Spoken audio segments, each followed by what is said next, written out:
Kabla ya taarifa hizi nzito ambazo ni za ndani, ambazo ni za siri kubwa, ikiwa wewe ni mgeni unatazama kwa mara ya kwanza Tanzania ITV, naomba uchukue sekunde moja tu uponyeze patoni ya subscribe, uwashe kengele ili kuendelea kupata taarifa kutoka mtandao wetu wa Tanzania ITV, ambapo tunatoa siri ambazo haziwezi kupatikana katika vyombo vingine vya habari. Cha kuzingatia, cha muhimu, naomba tu kwa unyenyekevu uponyeze alama ya like button. Karibu tuzame habari ambazo zimetufikia na ambazo tumekuwa tukifuatilia, kwa sababu lazima tufuatilie tujue habari hizi kama ni za ukweli. Rais wa taifa letu la Tanzania Samia Suluhu Hassan aliweza kuondolewa ama kung'olewa katika orodha ya foleni ya marais wengine kwa mkutano uliokuwa katika taifa lile la Ethiopia. Kivipi? Najua hapa mbele kuna mkutano ambao umepangwa wa marais ambao wako chini ya mwavuli wa Umoja wa Mataifa, ambapo marais wote watakuwa wanahudhuria pale kuzungumzia mikakati maalum na masuala mengine ya maendeleo na uchumi. Lakini kabla ya mkutano huo wa Umoja wa Mataifa, Umoja wa Afrika, yaani kwa kizungu wanasema African Union Summit, waliweza kuandaa mkutano wao katika eneo hili la Afrika, mkutano ambao uliweza kufanyiwa kule Addis Ababa, Ethiopia, na marais ama wakuu wa mataifa ya Afrika waliweza kuhudhuria. Na rais wa Jamhuri ya Muungano wa Tanzania Samia Suluhu Hassan alienda na kahudhuria mkutano ule Addis Ababa, Ethiopia. Lakini cha kushangaza, aliweza kuondolewa kwa foleni ambayo ilikuwa inahusisha marais wengine, jambo ambalo lilionekana kuwa la aibu sana tena zaidi. Sasa kulikuwa na kipengele fulani ambacho kinahitaji marais wale ambao waliweza kuteuliwa ama kuchukua mamlaka hivi majuzi kuzungumzia marais wengine wa Afrika. Tuliweza kushuhudia aibu kubwa. Rais Samia Suluhu Hassan hakuwa katika orodha ile, kwa sababu kila rais ambaye alichaguliwa hivi majuzi alikabidhiwa dakika 3 za kuzungumza. Lakini katika orodha ile Samia Suluhu Hassan hakuwepo.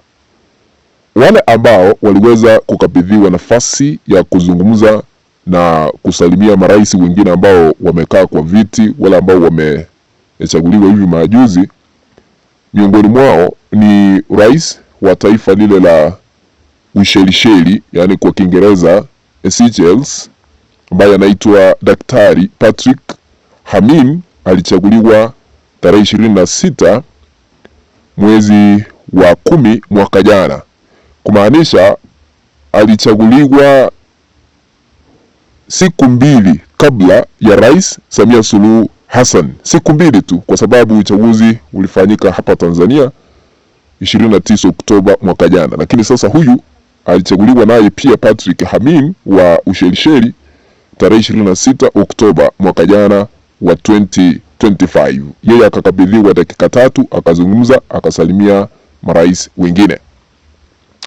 Rais mwingine ni wa taifa lile la Gabon, anaitwa Clotaire Ngwema, ambaye alichaguliwa tarehe 6, ni mapema kidogo, tarehe 6 mwezi wa kwanza mwaka 2023. Kwa hivyo ni miaka karibu 3 inaendelea kuisha, lakini sasa ni rais wa hivi majuzi. Aliweza kuchukua mamlaka kupitia mapinduzi ya kijeshi, akapewa fursa, akasalimia marais waliohudhuria mkutano ule wa Umoja wa Afrika, African Union Summit, akawasalimia, akawaambia vile anaendesha shughuli zake katika taifa lile la Gabon. Rais mwingine ambaye alikabidhiwa nafasi ni wa Namibia, ambaye ni mwanamke pia wa kwanza kuchukua mamlaka, anaitwa Netumbo Nandi Ndaitwah alichaguliwa yeye tarehe 21 mwezi wa 3 mwaka jana wa 2025. Alikabidhiwa nafasi, hata alitangulia Suluhu Hassan kuchaguliwa. Naona aliweza kuwasalimia marais waliokuwa pale, lakini katika orodha ile Samia ni kama aliondolewa. Hakuitwa ili aweze kusalimia marais wengine, aliondolewa tu kimadharau, hakuonekana pale kwa orodha ile. Aliondolewa katika foleni ya marais hawa ambao waliweza kuchaguliwa hivi majuzi kuwazungumzia na kuwasalimia marais wengine wa Afrika.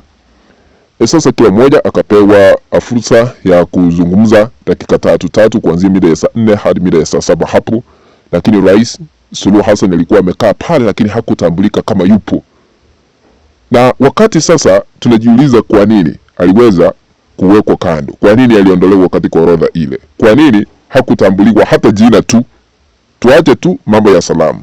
Mbona hakutambuliwa? Kwa sababu yeye ni rais mwanamke, lakini huyu mwingine mwanamke wa taifa lile la Namibia, Netumbo Nandi-Ndaitwah, alishangiliwa kwa sababu yeye ni mwanamke wa kwanza kuwahi kuchukua mamlaka. Na hata Tanzania, Samia Suluhu ni mwanamke wa kwanza kuchukua mamlaka. Mbona hakutambuliwa tu, hata kuitwa mbona hakutambuliwa?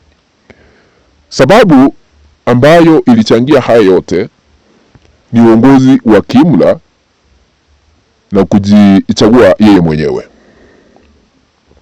Hakukuwa na uchaguzi hapa Tanzania kwa kusema ukweli, kwa sababu hakukuwa na kinyang'anyiro. Unajua wakati unachaguliwa lazima kinyang'anyiro kiwe. Sasa alienda debeni peke yake akajichagua kwa sababu Tundu Lissu alimzuia na akamfunga jela. Mpina wa ACT Wazalendo akamzuia kuwania kiti cha urais. Alienda peke yake kwa debe. Ndio maana hata hawa marais wengine wakaona huyu hatuwezi kumtambua kwa sababu alienda akajichagua yeye mwenyewe. Baada ya kujichagua hakuwa anatambulika kama rais katika marais wengine wa Afrika.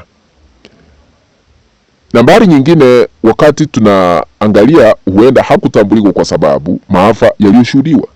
Watu waliuawa kinyama. Maelfu na maelfu ya Watanzania waliaga dunia.